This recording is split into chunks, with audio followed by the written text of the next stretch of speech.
வணக்கம். இன்றைக்கி நம்ம பார்க்க போகிற சமையல் ஒரு சூப்பரான 10 நிமிஷத்தில் செய்யக்கூடிய சாம்பார் எப்படி செய்யலாங்கிறத பார்க்கலாம். ஒரு கடாயை எடுத்துக்கலாம். தேவையான அளவுக்கு எண்ணெய் சேர்த்துக்கலாம். இப்போ எண்ணெய் நல்லா சூடாயிருச்சு. ஒரு டீஸ்பூன் கடுகு, ஒரு டீஸ்பூன் உளுந்து, ஒரு 4-5 வெந்தயம் சேர்த்துக்கலாம். 3 வரமிளகாய் சேர்த்துக்கலாம். கருவேப்பிலையில் சேர்த்துக்கலாம். கொஞ்சமாக பெருங்காயத்தூள் சேர்த்துக்கலாம். இது கூடவே 10 சின்ன வெங்காயம் முழுசாக சேர்த்துக்கலாம். 1 கப் அளவுக்கு பெரிய வெங்காயம் கட் பண்ணதையும் சேர்த்துக்கலாம். 3 பல் பூண்டு பொடியாக கட் பண்ணதை சேர்த்துக்கலாம். இது கூடவே ஒரு 5 பச்சை மிளகாயும் நீளமாக நறுக்கிட்டு சேர்த்துக்கலாம். வெங்காயம் லேசாக கண்ணாடி பதம் வதங்கினதை 2 தக்காளி கட் பண்ணதை சேர்த்துக்கலாம். தக்காளி வதங்குறதுக்கு உப்பு சேர்த்துக்கலாம். மஞ்சள் கொஞ்சமாக சேர்த்துக்கலாம். இப்போ இதில் காய்கறிகள் சேர்த்துக்கலாம். நான் வந்து ஒரு 5 பீஸ் வர அளவுக்கு முருங்கைக்காய், மாங்காய், கத்திரிக்காய் எடுத்துருக்கேன். அதை சேர்த்துக்கலாம். காய்கறிகள் உங்களோட விருப்பம்தான், காய் இல்லாமையும் பண்ணலாம். காய்கறி சேர்த்து நல்லா வதக்கியாச்சு. 1 டேபிள் ஸ்பூன் சாம்பார் தூள் சேர்த்துக்கலாம். சாம்பார் தூள் சேர்த்துட்டு அது கூடவே ஒரு 1/2 டேபிள் ஸ்பூன் அளவுக்கு தனியாத்தூள் சேர்த்துக்கலாம். இதையும் சேர்த்து நல்லா வதக்கி விட்டுக்கலாம். இப்போ இது கூடவே ஒரு 1/4 டேபிள் ஸ்பூன் அளவுக்கு கரம் மசாலா சேர்த்துக்கலாம்.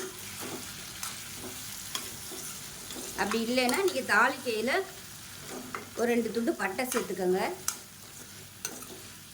இப்போ காய்கறி எல்லாமே நல்லா வதக்கியாச்சு. வந்து நல்லா சூடான தண்ணியாக சேர்த்துக்கலாம் அந்த காய்கறி வேகிறதுக்கு.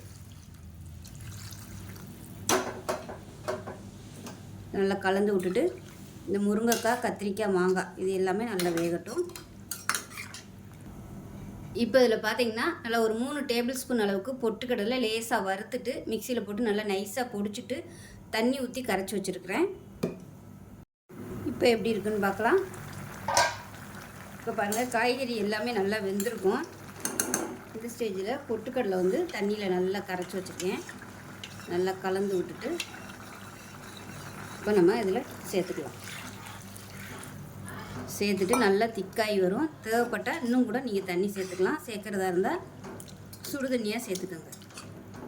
இது கொதிக்க ஆரம்பிச்சிச்சுன்னா திக்னஸ் ஆகி வரும். பார்த்துட்டு தண்ணி ஊற்றிக்கலாம். இப்போ பாருங்கள், கொதிக்க ஆரம்பிக்கவும் நல்லா திக்னஸ் ஆகி வருது. இப்போ இதில் இன்னும் கொஞ்சம் தண்ணி சேர்த்துக்கலாம். இதை நல்லா கலந்து விட்டுக்கலாம். இப்போ பாருங்கள், சூப்பராக சாம்பார் ரெடி ஆயிடுச்சு. இந்த அளவுக்கு தண்ணியாகவே வச்சுக்கோங்க. இது ஆறுச்சுன்னா உங்களுக்கு நல்லா கெட்டியாக வரும். இப்போ நல்லா கொத்தமல்லியில் சேர்த்துக்கலாம் நிறையா. அவ்வளோதான், கேஸ் அமர்த்திடலாம். ஒரு சூப்பரான 10 நிமிஷத்தில் சாம்பார் ரெடி ஆயிடுச்சு.